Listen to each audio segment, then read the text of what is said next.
আমার আমার কোনো জাতি প্রতিনিধিত্ব নেই। আমি আবার বলছি, আমরা হিন্দু মুসলিম ভাই ভাই। কবি নজরুল ইসলাম বলেছিলেন, আমরা জানি এই ফুলের দিকে কুকুর, আমরা সেইটা শুনতে বিশ্বাসী। আজও আমরা করে যখন পারে বসি, পাশাপাশি বসি, আজও যখন আমরা রাস্তায় চলাফেরা করি পাশাপাশি।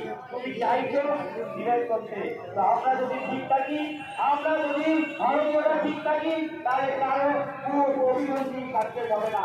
তাই আবার আগে বলছি, আপনারা এই সংঘবদ্ধ সংগ্রাম চালিয়ে যাবেন। আমি আইনজীবীদের বলছি, আইনটা সম্পূর্ণ একটা অসাংবিধানিক। এটা আমাদেরকে দুর্বল করার একটা প্রচেষ্টা। সেই সঙ্গে সঙ্গে আপনাদের রাস্তায় ব্যস্ততা কি হচ্ছে, আবার একটা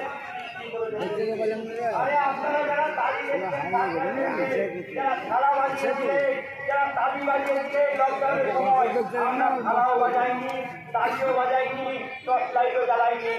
আপনারা এই অন্ধভক্তদের কারণ চোখের বস্তিগুলো খুলুন। সেদিনকে দেখেছিলাম এদের বড় বড় এমপিরা থালা বাজিয়েছিল, এদের বড় বড় নাগরিকরা থালা বাজিয়েছিল। আমি আবার বলছি, লজ্জা লাগে আপনারা শিক্ষিত, লজ্জা লাগে আপনারা দেশের প্রথম সারির মুখ। আরে ভাই, থালা বাজিয়ে আর টর্চ লাইট উন্নতি হলো, ওর গ্যারেন্টি করিয়ে থালা বাজার আর দেশে সব ইনক্লুড হয়ে যাবে কৃষি ভান্ডারে। আপনারা থালা বাজার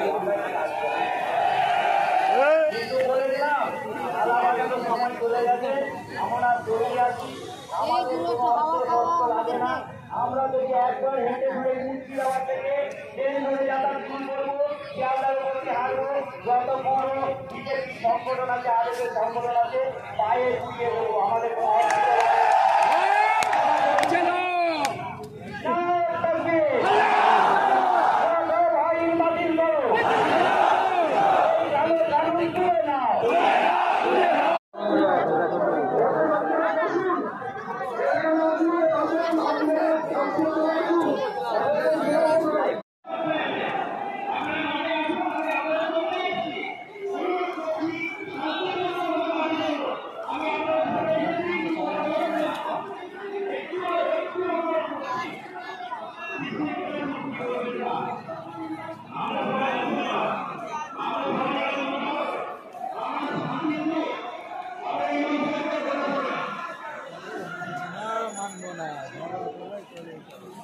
গাড়ি করবে শোনা দে ওই দে